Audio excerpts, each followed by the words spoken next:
தேர்தல் தனியா போகணும். அதே போலதான் லோக்சபா தனியா போகணும். ஏதோ தனிப்பட்ட முறையில எனக்கும் இன்னொரு கட்சிக்கும் பிரச்சனை இல்லை.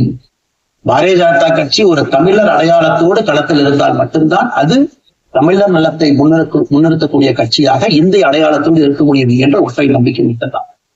டங்ஸ்டன் பிரச்சனையாக இருக்கட்டும், அதை கத்தி கூச்சல் போடாம அதை பொறுமையாக ஒரு இடத்திற்கும் சென்று நம்முடைய கட்சி அதை நம்ம சரி செஞ்சிருக்கோம்.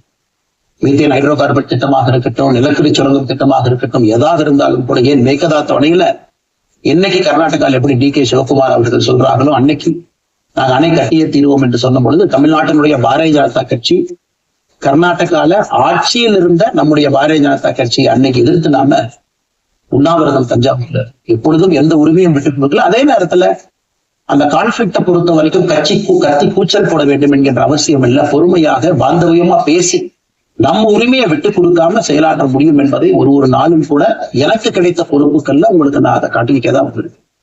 ஆனா இன்னைக்கு திரு மோடி ஐயா அவர்கள் மீது மிகப்பெரிய ஒரு மரியாதை வைத்திருக்கக்கூடிய மனிதன், நாட்டினுடைய பிரதமர், இந்த நாட்டை பாதுகாத்து கொண்டு. ஆனா ஒரு லெவல் வரும் பொழுதுங்க இந்த சின்ன சின்ன பிரச்சனைகள் அப்படியே சேர்ந்து வரும் பொழுது தொடர்ந்து நாமும் அவர்களுக்கு பிரச்சனையாக இருக்கக்கூடாது. ஒரு பிரச்சனையை எடுத்துட்டு போய் இங்க பாருங்க இந்த பிரச்சனை, இந்த பாருங்க இந்த பிரச்சனை, இந்த பாருங்க அந்த பிரச்சனை, ஒரு அளவுக்கு தான் சொல்லணும். அதனாலதான் பொறுமையாக பாரதிய ஜனதா கட்சியுடைய முக்கிய தலைவர்களை பார்த்து மிக பொறுமையாக இது இன்னைக்கு கான்வர்சேஷன் 3 நாளா நடக்கல. இதை கிட்டத்தட்ட நான் 1 ஆண்டு காலமாக பாரதிய ஜனதா கட்சியினுடைய தலைவர் கிட்ட சொல்றேன். 18 மாதங்களாக எனக்கு இருக்கக்கூடிய கருத்து வேறுபாடுகளை மிக பொறுமையாக வெளியில கத்தி கூச்சல் போடாம மிக பொறுமையாக 18 மாதங்களாக எல்லா இடத்துலையும் சொல்லிக்கிட்டே வர்றேன்.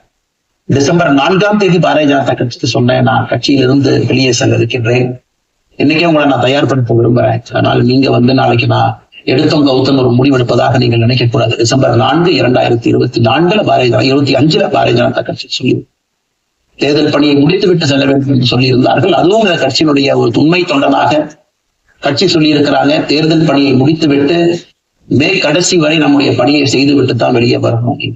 அடுத்து நாம் என்ன செய்ய போறோம்? அடுத்து நாம் இதெல்லாம் பேசிட்டோம், பிளஸ பேசிட்டோம், இருந்ததை பேசிட்டோம். அடுத்து ஆனந்தமாக அன்போடு தமிழ்நாட்டுல ஒரு அரசியல் இயக்கத்தை நாம் துவங்குகிறோம். இது அரசியல் இயக்கமா கட்சி இல்லையா அப்படின்னு நீங்க யாரும் கேட்கவே வேண்டாம். கண்டிப்பாக தமிழகத்துல அடுத்து நடக்கக்கூடிய தமிழகத்தினுடைய பொது தேர்தல்ல நம்முடைய கட்சி போட்டியிடும், அது எந்த மாற்று கருத்தும் இல்லை. அதற்கு நம்ம தயார் பண்ணணும்.